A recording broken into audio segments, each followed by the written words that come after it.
Alhamdulillahi hamdan katsiran thayyiban mubarakan fih kama yuhibbu rabbuna wa yarda. Asyhadu alla ilaha illallah wahdahu la syarikalah wa asyhadu anna Muhammadan abduhu wa rasuluhu la nabiyya wa rasula ba'dah. Qala ta'ala ya ayyuhalladzina amanu taqullaha haqqa tuqatih wa la tamutunna illa wa antum muslimun. Wa qala azza wa jal ya ayyuhan nasu taqu rabbakumul ladzi khalaqakum min nafsin wahidah wa khalaqa minha zawjaha wa batha minhuma rijalan katsiran wa nisaa wattaqullaha alladzi tasaaluna bihi wal arham innallaha kana 'alaikum raqibah. Ikhwani fiddin wa akhwati fillah rahimani wa rahimakumullah.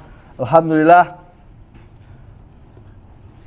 puji syukur kita panjatkan atas kehadirat Allah Subhanahu wa taala yang berkat rahmat dan nikmatnya lah di bulan Syawal yang penuh dengan keberkahan ini kita masih berjumpa setelah libur hari raya Idul Fitri ya. Alhamdulillah kita masih dipertemukan dalam keadaan sehat ya. Dan semoga kita selalu dalam lindungan Allah Subhanahu wa taala. Kemudian salawat dan salam semoga selalu tercurahkan pada baginda kita Nabi Muhammad SAW. Dan semoga salawat itu juga turun pada keluarganya, pada para sahabatnya, dan orang-orang yang senantiasa berpegang teguh dengan sunnahnya hingga akhir zaman. Ikhwani fiddin wa akhwati fillah, azanillahu wa iyyakum. Kita masih melanjutkan pembahasan kita tentang kitab Tazkiyatun Nufus ya, tentang penyucian jiwa. Karya Syekh Dr. Ahmad Farid hafizallah au rahimallah. Kita masuk dalam pembahasan tentang bahaya dari makan yang berlebihan. Karena ini hubungannya dengan hati ya.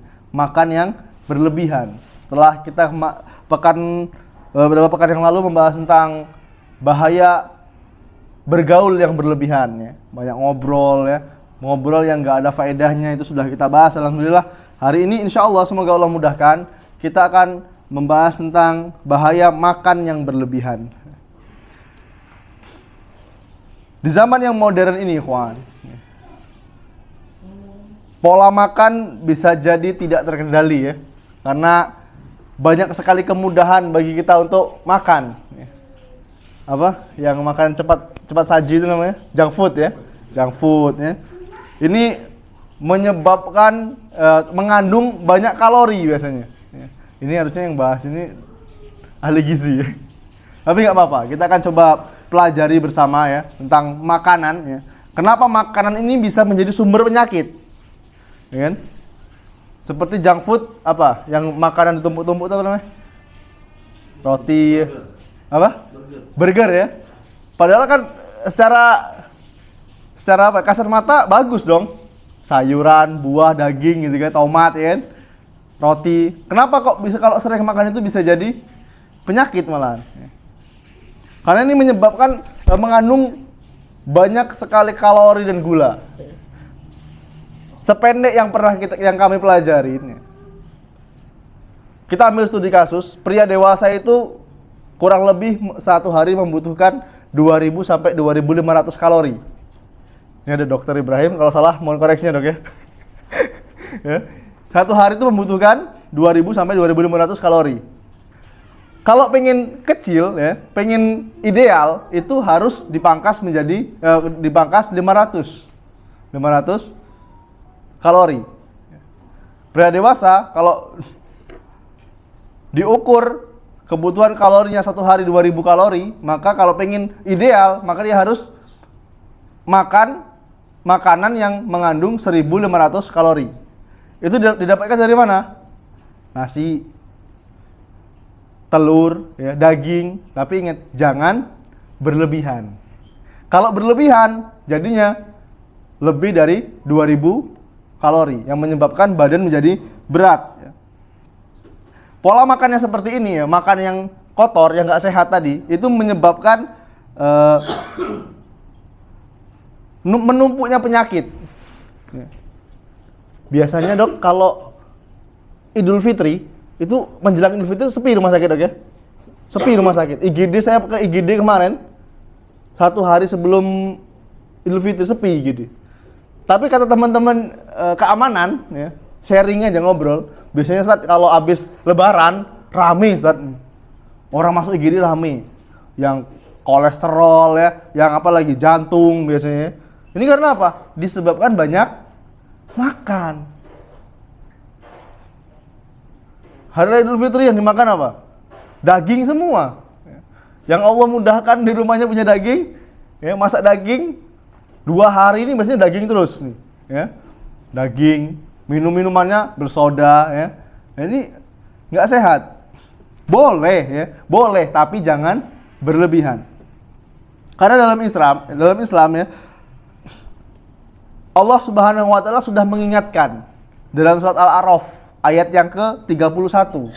Kata Allah Subhanahu wa taala, "Kulu washrabu wa la tusrifu. Innallaha la yuhibbul musrifin."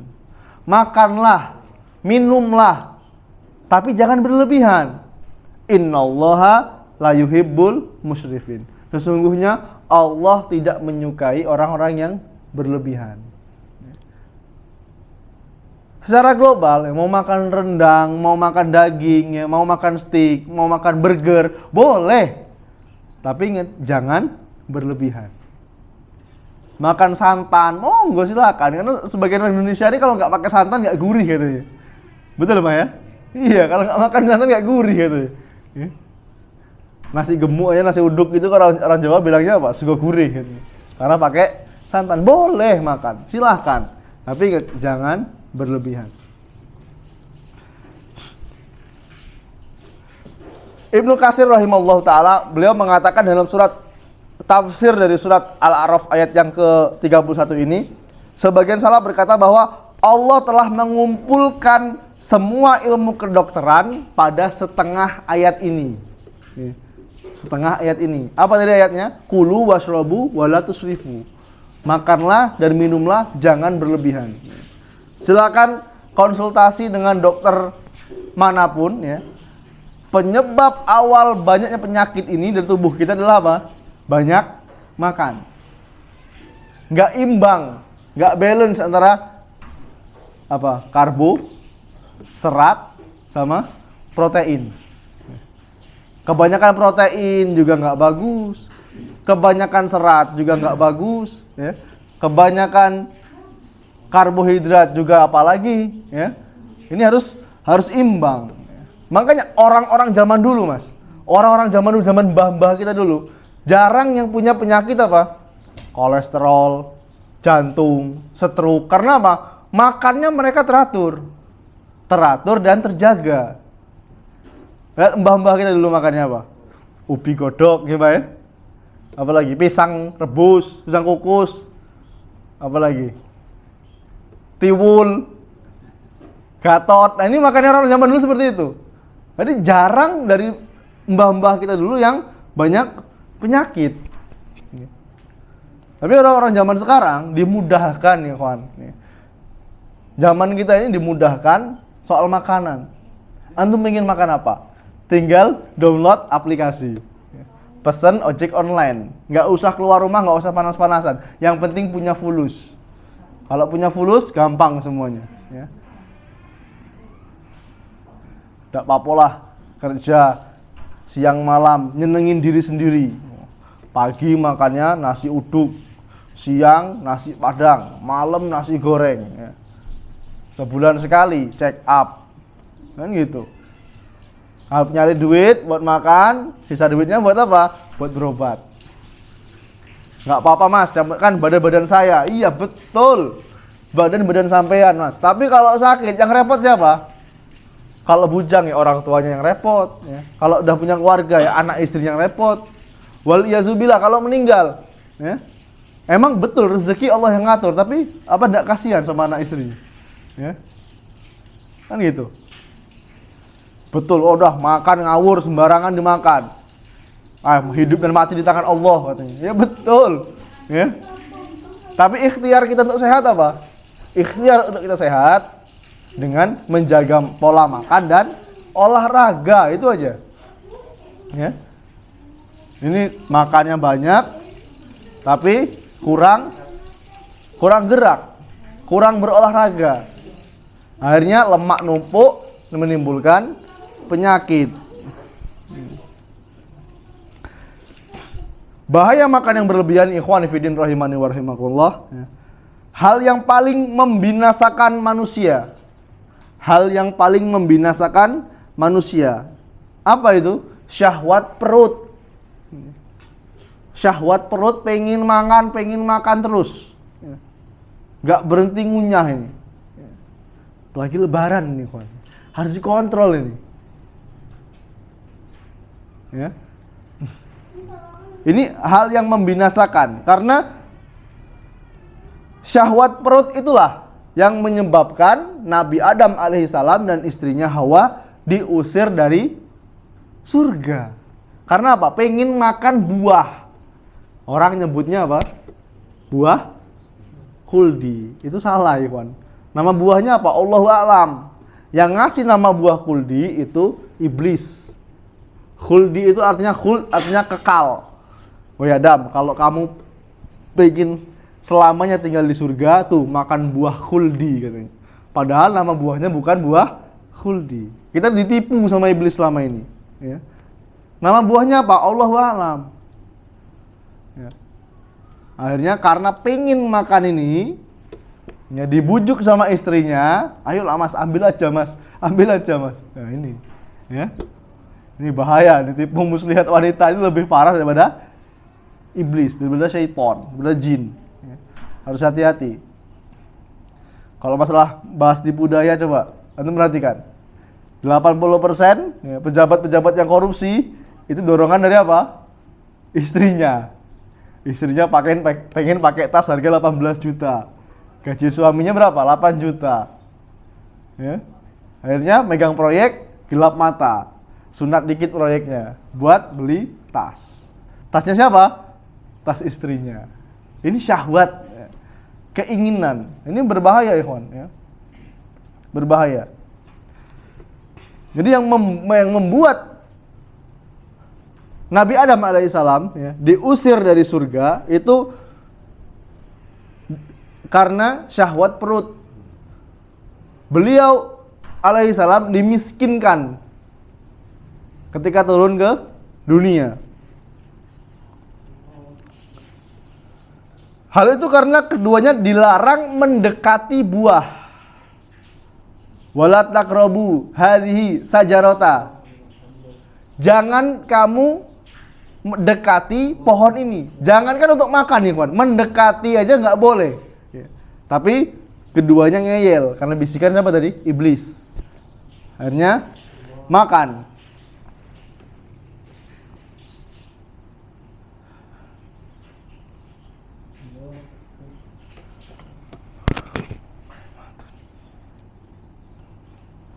Rasulullah SAW pernah bersabda, "Ma mala'an ibnu Adama wi'aan syarran min batnin bihasbi ibni Adam luqaimatun yukimna sulbahu fa in kana la mahalata fasulutun li ta'amihi wa sulusun li syarabihi wa sulusun li nafasihi."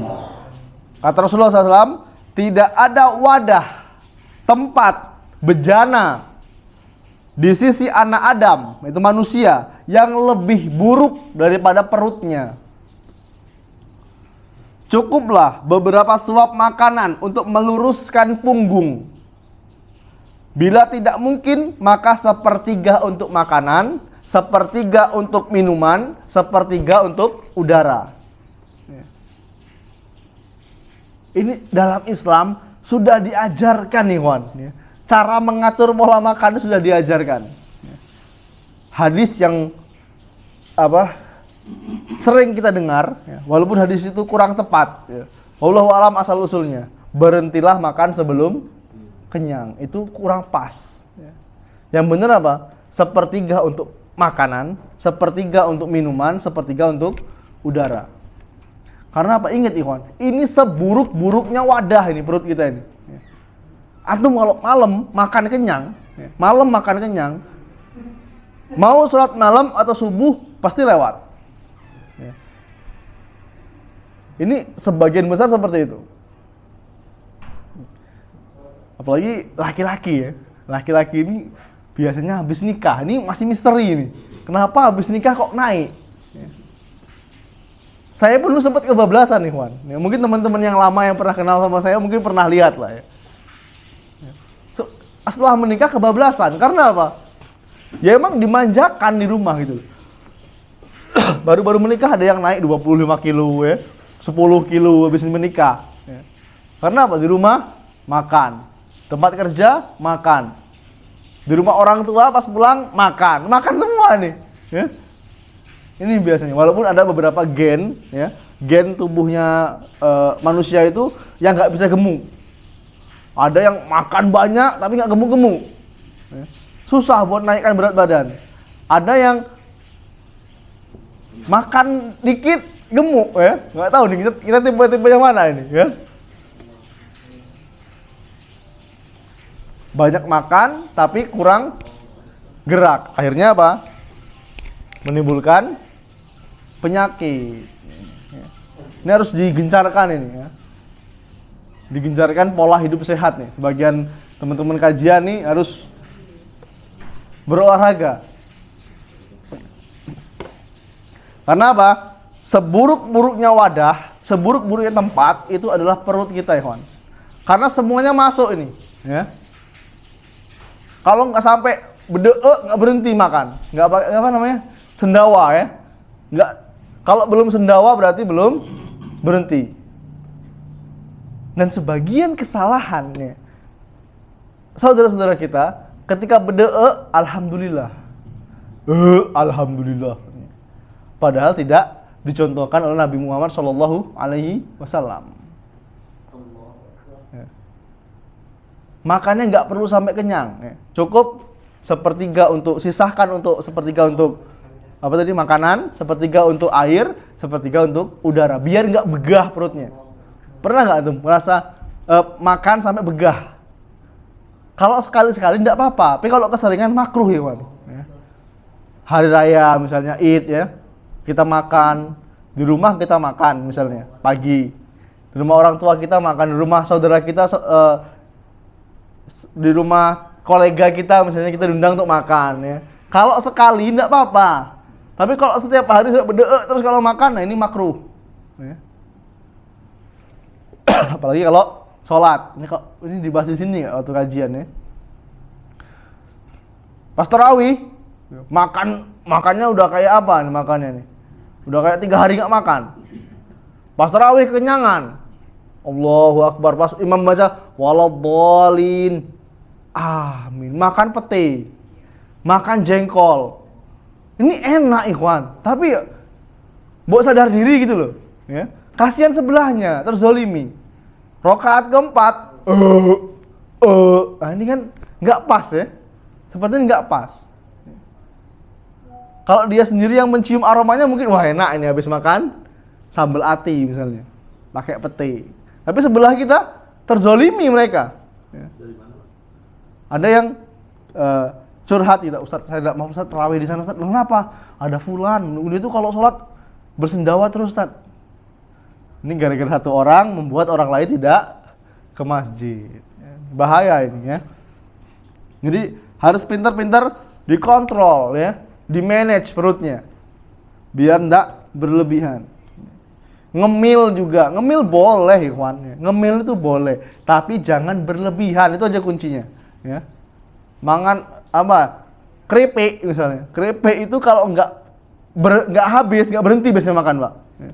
Karena apa? Enak, ya. Keripik ubinya tipis-tipis itu kan, ada rasa asin-asinnya dikit, ya. Itu kalau stopless besar lebaran itu kalau nggak habis biasanya nggak berhenti, apalagi makannya depan TV. Waduh, subhanallah ini ya.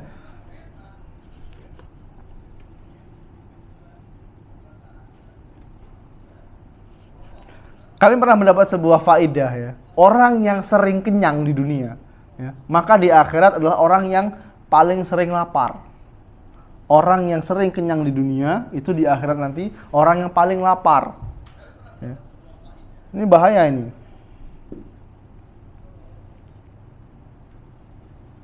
Karena ini ada kaitannya dengan hati. Banyak makan ini bisa mengeraskan hati. Coba bapak-bapak lihat ya. Di pondok-pondok penghafal Quran, ya, itu mereka makanannya prihatin. Ya, diajarkan untuk prihatin. Kalau teman-teman semua punya anak yang dipondokkan, ya, yang mondok di pondok pesantren, ya, biasanya mereka makannya prihatin. Walaupun kita sudah bayar mahal. Karena apa? Ketika mereka dimanjakan dengan makan yang enak-enak terus, mereka malas untuk menghafal. Ya. Banyak makan ini mengeraskan hati dan menurunkan kecerdasan, Pak. Karena apa? Banyak makan. Di pondok-pondok itu biasanya makannya sedikit-sedikit. Jarang kami temuin santri-santri kami itu yang gemuk-gemuk ya, gempal-gempal, jarang. Ya. Biasanya santri-santri itu kurus-kurus ya. Biasanya para ustadz itu kalau pernah lihat fotonya Ustadz Fulan misalnya, ketika masih di pondok, kurus banget, pas selesai mondok badannya lebih subur. Karena di pondok ini makanannya bener-bener dipres. Ya. Pagi itu biasanya apa? Nasi itu, Pak. Kalau di pondok-pondok yang yang belum modern ya. Kami itu makan pakai nampan besar itu, plastik, berlima. 2 porsi kita saat ini, 2 piring, taruh di nampan buat orang 5, Pak. Jadi makannya segenggam. Kalau masih lapar gimana? Ya mau nggak mau keluarin uang. Nitip senior untuk beli pecel lele misalnya. Kalau punya fulus. Tapi santri itu biasanya jarang yang punya fulus. Ya. Nah, gimana dikirim bapaknya cuma 300.000 sebulan? Ya. Belum beli bukunya lagi. Ya harus prihatin. Kami dinasehatin ya, di pondok harus prihatin. Biar apa? Biar nanti ketika keluar tidak kaget. Tidak kaget dengan dunia luar. Pagi makannya gitu, siang makannya gitu, lauknya apa? Sambal terong. Ini pokoknya sayur yang paling murah, yaitu yang lauknya hari ini. Ya mau nggak mau harus prihatin, Pak. Apalagi pondoknya gratis. Ya. Pondoknya gratis, pengen dapat fasilitas yang luar biasa ya. Gimana? Kalau donaturnya kuat, ya insya Allah mampu ya. Karena kami mendapatkan faedah, banyak makan itu menurunkan kecerdasan. Kalau ada teman-teman kita yang hafal Quran ya 30 juz, 15 juz, ketika mereka menghafal Quran pasti mereka sedikit makan, sedikit tidur biasanya. Nanti insya Allah kita bahas tentang bahaya tidur yang berlebihan ya. Dan kiat-kiat untuk menghidupkan hati. Banyak makan, banyak tidur itu mematikan hati. Nanti ada kiat-kiat untuk menghidupkan hati. Rasulullah SAW beliau pernah bersabda, al-mu'minu ya'kulu fi mi'an wahidin wal kafiru ya'kulu fi sab'atin um'ain. Orang mukmin itu makan dengan 1 usus. Sedangkan orang kafir dengan 7 usus. Maksudnya apa? Orang mukmin makan sesuai etika syariat. Orang mukmin itu makannya sesuai syariat. Kalau dia orang benar-benar mukmin, dia pengen mempelajari bagaimana sih cara makannya orang muslim, ya. Adab-adabnya seperti apa sih? Ini adab-adab juga diperhatikan, Pak. Nah, sebelum kita ngajarin anak-anak kita ajarin dulu diri kita, adab-adab makan seperti apa. Apalagi kalau orang Jawa itu kental ya, adab-adabnya. Makan nggak boleh tangan kiri, ya kan? Kami dulu sama mbah-mbah kami dulu kalau makan pakai tangan kiri di apa nih? Di apa? Digapok tangannya. Tangannya sing api. Nah, itu tangan kanan. Nek makan linggo. Kalau makan duduk katanya. Duduk. Ini benar-benar diajarin dulu. Dan dalam Islam ya, itu ada syariatnya. Ya. Dalam adat itu ada. Dalam syariat sudah diajarkan, ternyata dalam ilmu medis juga sudah ada faedah dalam ilmu medis, makan dan minum sambil duduk. Ini sudah dipelajari oleh para pakar. Dan ini termasuk adab, adab dalam Islam. makan, ya, minum itu sudah diajarkan. Maksudnya apa tadi? Orang Muslim makan dengan satu usus, mereka makan sesuai dengan syariat, sesuai ketentuan syariat, makannya nggak berlebihan. Ya. Sementara orang kafir makan sesuai tuntunan syahwat mereka, mereka tuh rakus, nafsu. Ya. Karena itu dia makan dengan usus yang banyak.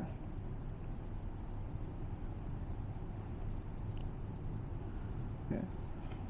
Makan yang banyak, walaupun tidak semuanya orang kafir ya, itu makannya seperti itu, makan rakus ya.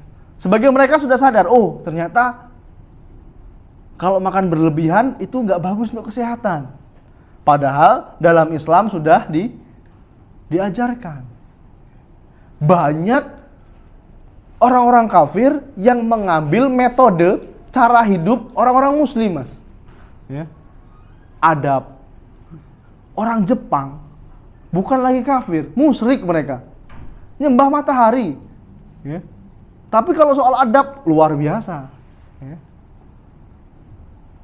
Adab ketika berjumpa dengan saudaranya mereka luar biasa, Masya Allah. Padahal mereka kafir. Siapa yang mereka pelajari? Orang-orang Muslim. Nah kita orang Muslim sendiri nggak mau pelajari, kan lucu. Ya.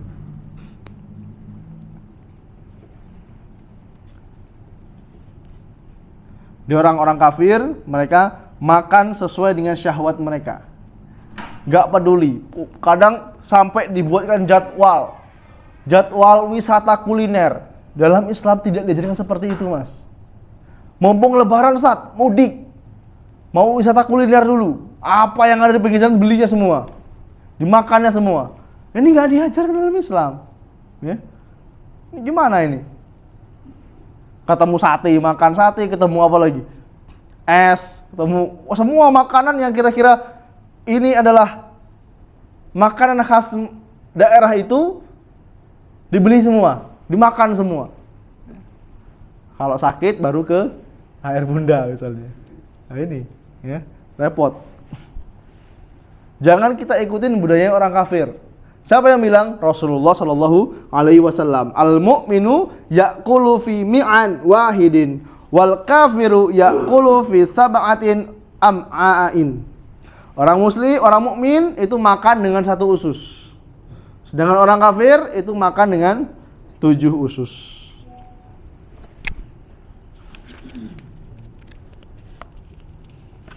Rasulullah Shallallahu Alaihi Wasallam bersabda, ta'amul wahidi yakfil isnaini wa ta'amul isnaini yakfi salasatihi wa ta'amul salasati yakfi arba'ati. Makanan untuk satu orang cukup untuk 2 orang. Makanan untuk 2 orang itu cukup untuk 3 orang. Dan makanan untuk 3 orang cukup untuk 4 orang. Antum kalau makan, ya, makan bareng, pernah nggak antum sama anak sama istri ya? Makan kalau orang zaman dulu mbak ya, itu makannya pakai apa? Pakai satu piring itu rame-rame, satu daun, ya pakai daun. Kalau makan di sawah itu masya Allah enak banget itu. Makan pakai daun, ya, makannya rame-rame. Kenyang nggak kira-kira? Kenyang. Karena apa? Berkah. Ada keberkahan di situ. Ya. Siapa yang bilang? Rasulullah SAW.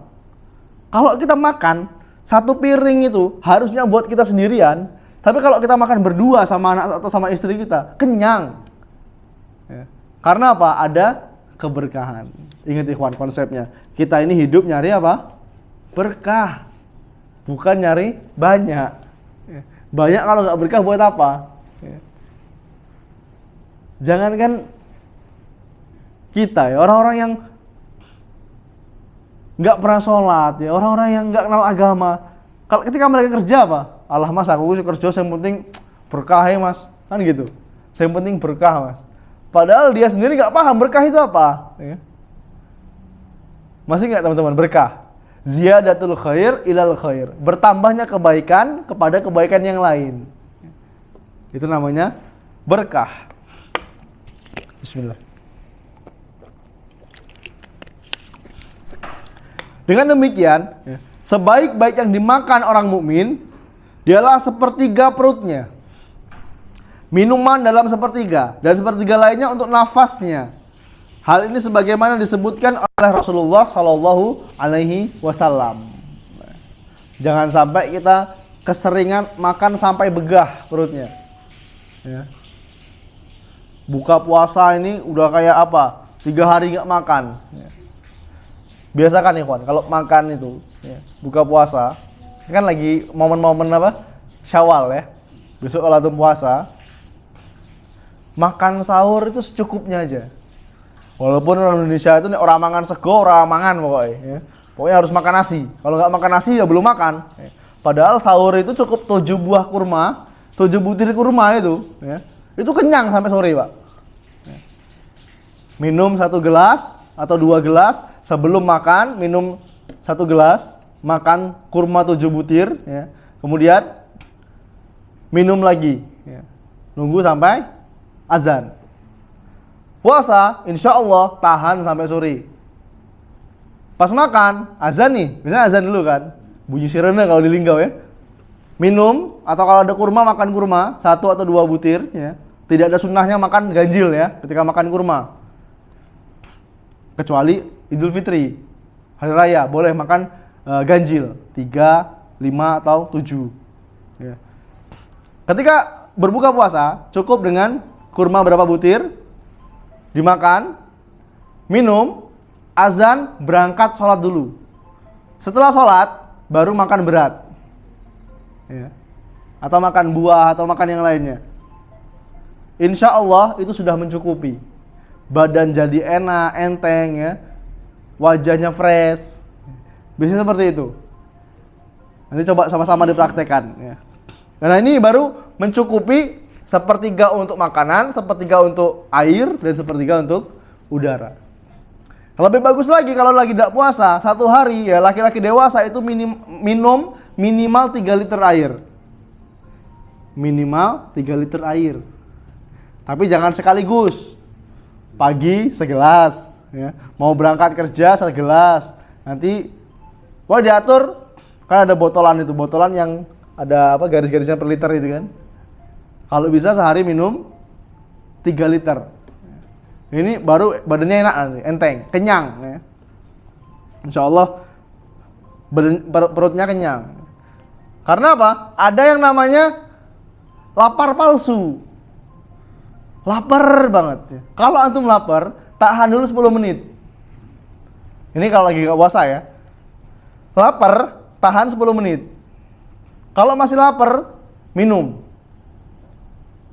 Masih lapar lagi, tahan lagi 10 menit. Kalau masih lapar, minum. Kalau benar-benar lapar, baru makan. Nah ini makan yang paling enak itu kapan? Pas lagi lapar. Betul Pak ya? Kok makan lagi lapar, mangan sambal calo, iwa asin karo kerupuk, wes, jos banget ini, enak banget ya. Walaupun itu hanya sedikit. Ya. Karena lapar palsu, jam 10 pagi lapar. Padahal sudah sarapan. Ya. Ngatasinya gimana? Kalau benar-benar lapar, makan buah. Ya. Oh, Mas, ini banyak pengeluaran Mas nanti Mas. Sebenarnya enggak juga Pak. Beli pisang 10.000 di pasar satelit itu, beli pisang 10.000 yang agak-agak kehijau-hijauan ya, itu bisa sampai 2-3 hari. Ya. Buah itu semangka ya, beli 10.000 dipotong kecil-kecil, taruh di kulkas ya. Insya Allah semuanya punya kulkas ya. Terus di kulkas, kalau rasa lapar ambil 2 potong atau 3 potong. Ya. Jadi insya Allah nggak banyak. Coba antum bandingkan dengan antum pagi nasi gemuk. Berapa nasi gemuk? 5.000 ya. Gorengan 2. Siang nasi serba 10.000. Gak usah nasi padang lah, nasi serba 10.000 kalau yang kerja di luar. Malam jajan nasi goreng, kue tiaw. Berapa kue tiaw? Kue tiaw siput 22.000. Udah berapa sehari? Kan gitu. Ini sendirian, apalagi punya anak, punya istri. Ya. Bukan mahal, kitanya yang mindset kita, cara berpikir kita yang perlu diperbaiki ya. Ini kalau bicara soal makanan. Ya. Tapi semua itu butuh proses. Merubah kebiasaan itu sulit. Yang biasanya pagi makan lontong sayur gitu kan. Kenapa lagi lontong kacang ya, suruh rubah makan telur. Berat, Pak. Ya. Butuh proses.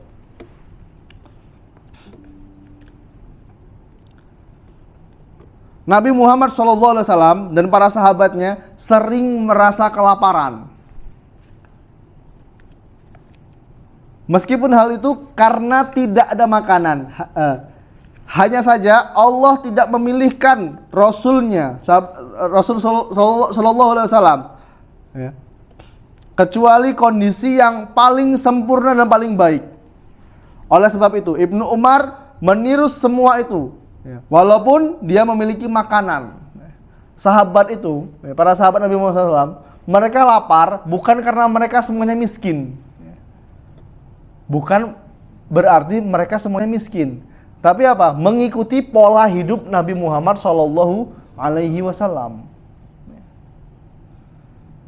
Seandainya kita hidup di zaman para sahabat Nabi Muhammad SAW, ya, kita sedikit menjumpai para sahabat yang memiliki badan gempal. Nah, ini adalah badan yang dicela. Ingat ya, dicela itu karena apa? Bukan karena badan yang besar. Ya, karena banyak makan. Ya. Karena ada sebagian orang, sebagian manusia itu yang gennya emang sudah besar. Dia terlahir dalam keadaan besar. Ya. Termasuk saya ini badannya juga besar. Karena keturunan mbah-mbah saya dulu badannya besar semua. Ya. Dan yang dicela itu orang yang badan besar karena banyak makan. Makan nih kalau nggak imbuh itu apa ya? Nambah. Nggak marem rasanya, Pak. Apalagi lauknya pas. Waduh. Sambal udang, lalapane jengkol. Waduh. Kalau nggak sebakul nggak marem ini. Ya. Makan di lesehan bebek bakar, kan di sini disediain nasi sebakul gitu kan. Habis nasinya. Ya. Yang menyebabkan apa? Lemak menumpuk. Kalau lemak sudah numpuk, banyak timbul penyakit. Ini mumpung di rumah sakit, pas lagi ketemu dokter nanti nanya, dok, biasanya kalau penyakit-penyakit itu ditimbulkan dengan apa? Datang dengan apa dok biasanya dok? Pasti mereka akan menjawab dengan makanan, banyak makan, ya. banyak makan. Dari Ummul Mukminin Aisyah radhiyallahu anha, beliau pernah berkata, keluarga Nabi Muhammad SAW tidak pernah kenyang dengan roti dan gandum selama 3 hari berturut-turut semenjak tinggal di Madinah sampai beliau SAW wafat. Berarti beliau tidak pernah kenyang 3 hari berturut-turut. Kalau kenyang hari ini berarti besok lapar, ya. Lusa baru kenyang lagi, ya. Bukan berarti Nabi Muhammad SAW miskin, ya. Kalau beliau mau, beliau bisa mengumpulkan para sahabat untuk memberikan makanan. Tapi semua yang dikerjakan Rasulullah SAW, baik itu ucapan maupun perbuatan, atas perintah Allah. Atas perintah Allah. Coba kalau kita lihat, kalau kita mau belajar sejarah, sejarahnya para sahabat dan para nabi dan rasul. Nabi Muhammad SAW fisiknya seperti apa? Tidak terlalu tinggi, tidak terlalu pendek, badannya tegap, perutnya rata, ya kan? Dadanya bidang, jenggotnya lebat. Ini fisiknya Nabi, Pak. Kalau kita mau belajar sejarah, kita bisa membayangkan, betapa tampannya beliau. Ya, nggak terlalu tinggi, nggak terlalu pendek, bahunya bidang, dadanya bidang, perutnya rata. Ya. Jenggotnya lebat. Sampai beliau meninggal usia 63 tahun, ya, jenggotnya tidak lebih dari 20 helai ubannya. Ini fisik Nabi Muhammad SAW. Ya. Kalau kita membayangkan ini, aduh, betapa tampannya beliau gitu. Ya. Rambutnya panjang segini, tidak melebihi bahu, belah tengah. Ya. Ini ciri-ciri Nabi Muhammad SAW. Beliau lapar, bukan berarti beliau miskin. Ya. Kalau beliau mau, beliau bisa makan yang enak. Ya. Makan roti gandum. Ya. Tidur pun, beliau hanya beralaskan beralaskan pelepah kurma. Sampai Umar bin Khattab radhiyallahu an menangis melihatnya ketika Nabi Muhammad SAW bangun, ya, bangun ngecap apa namanya, tikar, ya, ngecap tikar di belakangnya. Beliau membandingkan Raja Heraklius, ya, kafir, Raja Romawi, ya, tidur dengan permadani yang enak, kasurnya lembut, tinggi, besar, ya, sedangkan Nabi kita, rajanya kaum muslimin saat itu, tidur dengan keadaan miskin. Beliau membandingkan seperti itu. Tapi ingat, Nabi Muhammad SAW, beliau pernah bersabda, ad-dunya sijnul mu'min wa jannatul kafir. Dunia ini penjaranya bagi orang mukmin dan surga bagi orang kafir. Orang kafir itu kalau mau makan bebas, terserah dia. Itu halal, haram, dari sumber yang kemana, nggak peduli dia. Yang penting ada makan. Ya. Kalau antum main sosmed ini kan sering keluar itu. Influencer makan kulit babi kriuk. Pernah nongol di sosmed saya. Subhanallah. Ya. Enak banget kelihatannya. Tapi apa? Ini haram, nggak boleh kita makannya. Ya.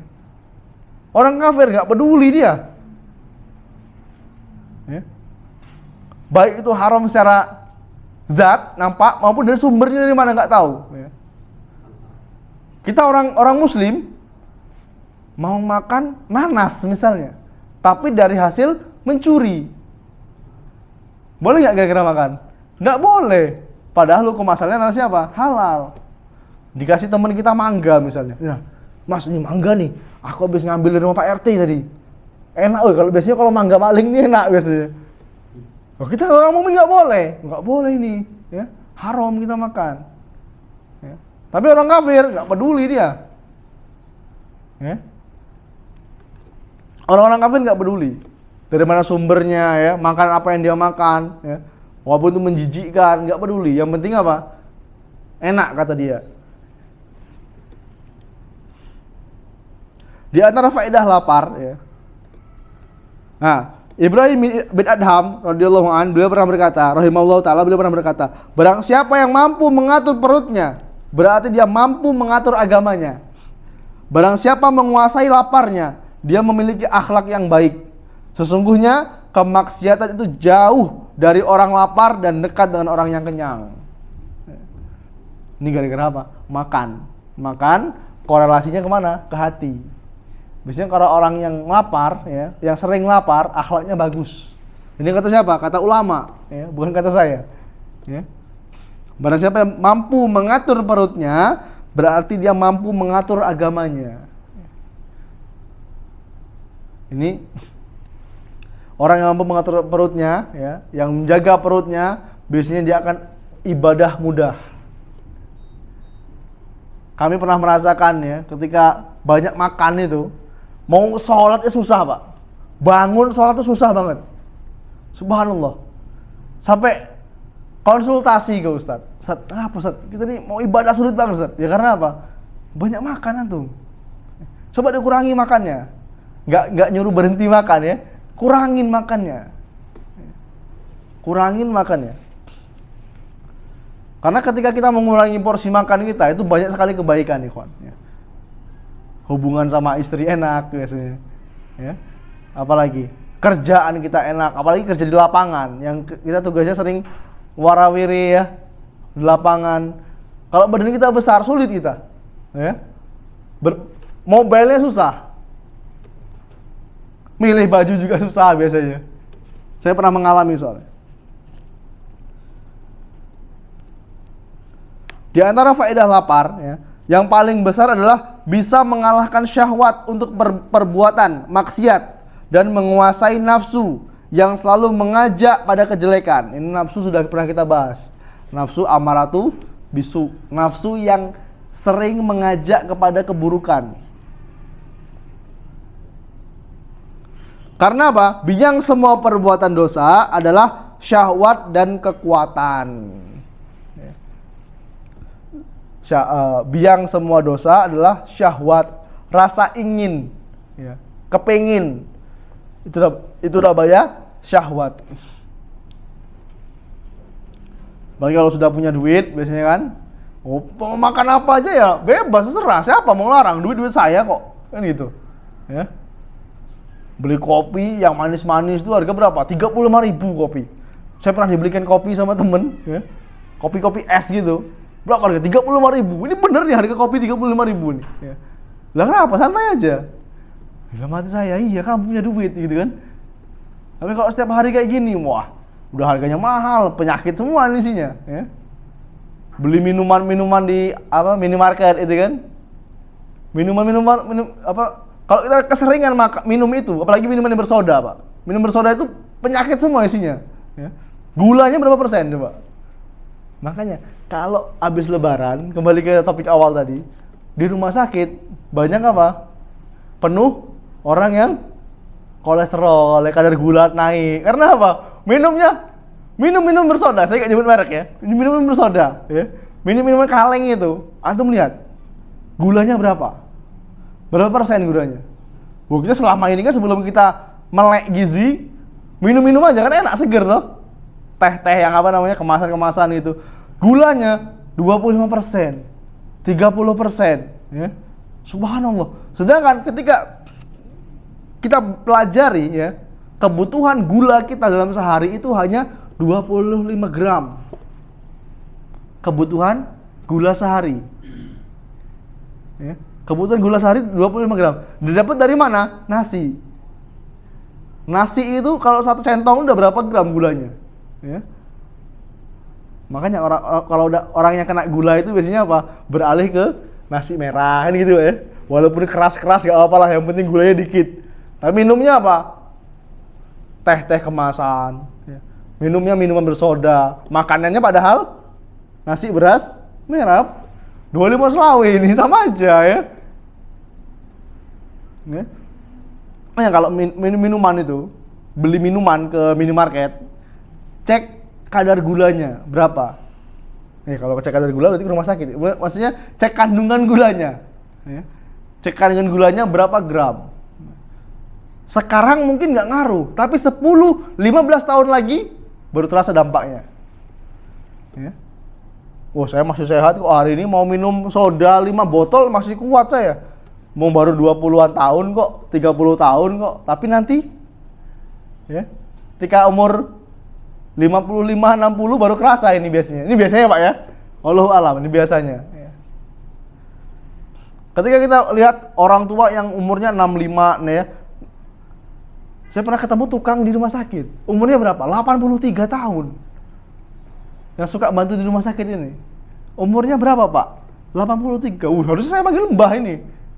Kok badannya masih sehat? Iya, saya dijelaskan pola makannya. Ternyata ini kuncinya. Ya. Dari zaman dulu dia udah kerja nukang, makannya juga dijaga. Akhirnya ketika di usia senja badannya masih kuat. Ya. Jadi seperti itu. Ini simple, tapi dampaknya sangat besar. Ya. Makanan ini. Simple, dampaknya sangat besar. Kita lanjutkan sedikit lagi tentang tidur yang berlebihan. Nah ini, tidur yang berlebihan. Sering kita dengar tidurnya orang berpuasa adalah ibadah, ya kan?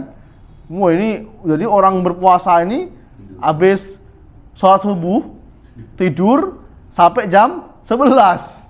Mandi, persiapan sholat zuhur. Habis sholat zuhur tidur lagi sampai asar. Asar bangun, sholat, habis asar jalan-jalan nyari bukuan sampai maghrib. Maghrib leyeh-leyeh, habis maghrib leyeh-leyeh makan es buah sampai Isya terawih, cari yang paling cepat masjidnya. Mana nih masjid paling cepat? 23 rakaat tapi setengah 9 selesai.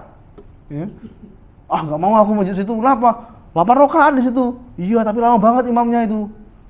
Gimana ini? Ya. Jadi cari masjid yang 23 rakaat tapi bacanya kulhu semua. Biar cepat. Habis sholat tarawih, pulang ke rumah, lanjut makan lagi. Jam 10, jam 11 tidur. Bangun jam 3. Nonton acara TV lawak-lawakan. Ya, acara ketawa-ketawa. Makan. habis subuh tidur lagi, gitu terus setiap hari hidupnya. Ini gimana? Ya, cuma dapat lapar dan haus saja dia puasa. Ya. Orang yang banyak tidur itu bisa mematikan hati, kawan. Kok bisa itu loh? Saya punya teman gitu kan, kalau bangun jam 11, padahal tidurnya normal ya, tidurnya jam 10, bangunnya jam 10, jam 11. Ini kok bisa gitu loh? Apa nggak pusing kepalanya? Ya? Saya kalau lagi safar, ya, pulang habis subuhan tidur karena kecapean banget kan. Bangun jam 9 tuh udah pusing sekali kepalanya. Lihat matahari tuh udah teng-teng kepalanya di belakang ini. Kok bisa orang yang bangun tidur jam 11? Ini bahaya, Iwan. Orang yang banyak tidur itu mematikan hati, menjadikan badan berat. Kemudian orang yang banyak tidur ini menyia-nyiakan waktu. Coba ketika dia tidur, banyakkan tidur, berapa kebaikan yang sudah terlewatkan oleh dia sehari itu? Ya. Dia nggak kerja, oke lah dia kerjanya malam.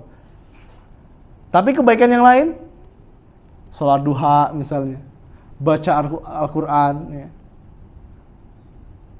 Kita itu kadang tuh bukan karena nggak sempat, ya. Tapi apa? Karena males baca Al-Quran. Ya. Udah kepalangan umur 30 lah mas, belum bisa baca Al-Quran, pengen belajar Iqra, malu. Akhirnya apa? Sampai tua nggak bisa baca Al-Quran. Cucunya mau tanya, apa anaknya mau nanya, Bi, ini manggilnya Abi gitu kan. Bi, ini huruf apa Bi? Coba tanya sama umimu sana. Wah, kayak gitu. Coba tanya sama umimu dulu. Kalau umi nggak bisa nanti baru tanya sama Abi, kayak gitu. Ya. Ini udah males. Padahal ketika dia tidak tidur, ya, banyak sekali kebaikan-kebaikan yang dapat dia lakukan. Berzikir, ya, sholat duha, ya, membaca Al-Quran. Ya. Tidur, ya, ini bisa menyebabkan lalai dan malas. Tidur ada juga yang sangat makruh, serta ada yang berbahaya dan tidak bermanfaat bagi tubuh. Adapun tidur yang paling bermanfaat adalah ketika seseorang sangat membutuhkannya. Walaupun dalam Islam itu kurang pas metode orang zaman sekarang yang mengatakan tidur itu minimal berapa? 8 jam, ya kan? Kalau tidur jam 11, kalau tidur jam 10 berarti berapa jam? 11, 12.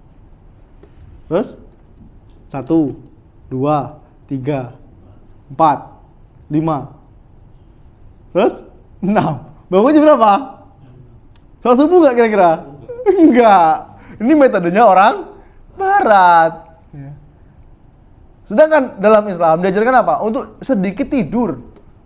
Habis sisa tidur. Nggak ngobrol. Ini ngobrol yang nggak ada manfaatnya, Pak. Ya. Daripada ngobrol yang nggak ada manfaatnya, lebih baik tidur. Habis sholat isya, kalau ngobrol sama istri nggak apa, dianjurkan. Ngobrol sama istri, sama anak dianjurkan. Atau menerima tamu ya, ngobrolin masalah akhirat. Misalnya kita dianggap orang berilmu. Ada tamu habis isya, Mas, gimana saya ini mau cerai sama istri saya, ini sudah sah, sudah boleh belum saya mengajukan cerai ini? Akhirnya ngobrol, ini bermanfaat. Atau masalah bisnis ya, bermanfaat untuk dunia dan akhiratnya. Tapi sudah hai gak ada manfaatnya, buat apa? Ya. Tapi ngobrol sama istri itu berpahala. Jam 9, jam 10 tidur. Jam 3 bangun ibadah. Ya. Atau jam setengah 3 bangun, ya, yang bagus itu nunggu subuh, tidur sebentar. Tidur 15 menit. Azan subuh kita bangun, sholat 2 rakaat, baru ke masjid. Ini yang bagus seperti itu. Ya. Nggak banyak tidur. Ini tidur yang sangat-sangat tubuh ini membutuhkan. Tidur di awal malam, ya, kata Syekh Dr. Ahmad Farid, ya, tidur di awal malam lebih bermanfaat daripada tidur di akhir-akhir malam. Kalau sering begadang, ya, begadang yang nggak ada manfaatnya, ya, tubuh ini jadi apa ya, sayu gitu biasanya. Tapi kalau begadangnya ini baca Quran, sholat, ini bermanfaat. Begadang ngobrol, Ngobrol nggak ada manfaatnya, ketawa-ketawa. Begadang, main game. Ya. Ini buat teman-teman yang suka masih main game nih. Ya. Nggak ada manfaatnya. Jenggot sudah panjang, pakai jubah tapi hobi main game. Waduh, gimana? Ya. Bermalam-malam kadang-kadang. Tidur di awal malam itu lebih banyak manfaatnya daripada tidur pertengahan atau di akhir malam. Bahkan tidur di waktu pagi. Tidur habis subuh. Habis sholat subuh tidur. Ini nggak boleh. Rasulullah Sallallahu Alaihi Wasallam sendiri yang melarang tidur habis subuh, kecuali ada uzur, sakit, baru pulang dalam perjalanan, ini boleh tidur. Ya. Tapi kalau kita nggak ada apa-apa, pulang ke rumah habis subuh, gantung peci tidur, bangun-bangun jam 7, siap-siap berangkat kerja, ini nggak boleh. Karena apa? Rasulullah Sallallahu Alaihi Wasallam beliau pernah bersabda, Allahumma barik li ummati fi bukuriha. Ya Allah, berkahilah umatku di waktu pagi harinya.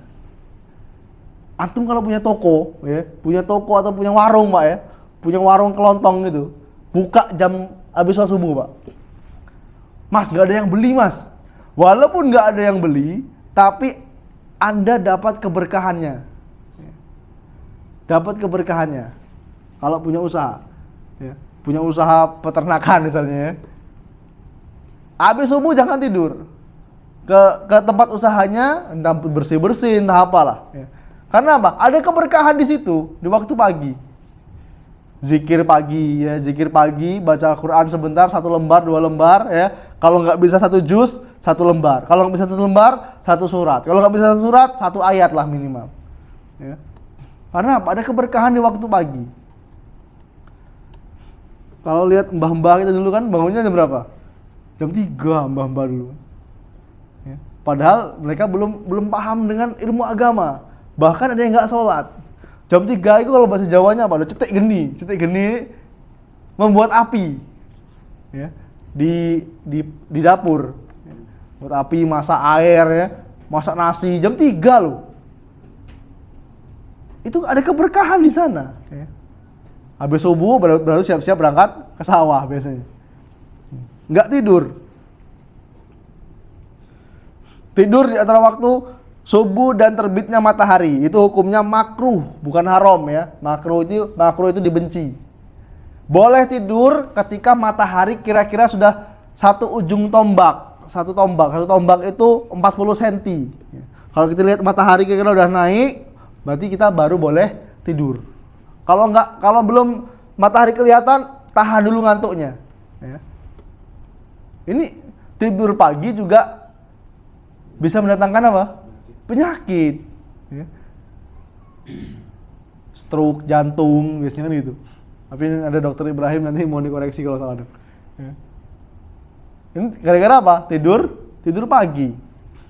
Tidak ada dokter yang apa ya? Yang mengatakan baik buat orang yang tidur pagi. Tidur pagi, jam 10 bangun, ngopi, ya, depan teras. Ini gimana ini? Ya. Islam tidak mengajarkan seperti ini. Ya. Islam ini diajarkan untuk bersemangat. Rasulullah SAW bersabda, ihris alama yanfa'uka. Bersemangatlah dengan apa-apa yang bermanfaat bagimu. Kalau kita kerja, semangat kerjanya. Ya. Kalau berdagang, semangat berdagangnya. Ya.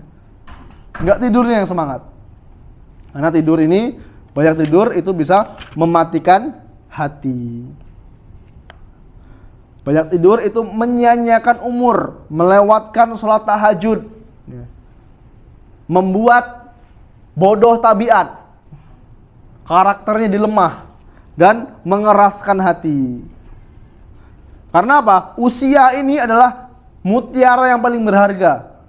Dia adalah modal utama seseorang hamba untuk berdagang. Usia. Ya. Kalau kita pengen beli surga, ya, pakai apa? Usia kita. Dan ketaatan kepada Allah. Kalau banyak tidur gimana mau taat kepada Allah? Ya.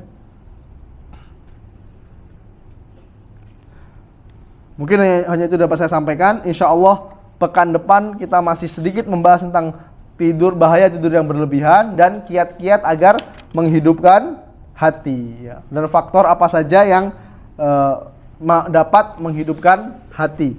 Semoga Allah mudahkan. Kita akhiri jumpa kita pada hari ini dengan doa kafaratul majlis. Subhanakallahumma bihamdika asyhadu alla ilaha illa anta astaghfiruka wa atubu ilaik. Assalamualaikum warahmatullahi wabarakatuh.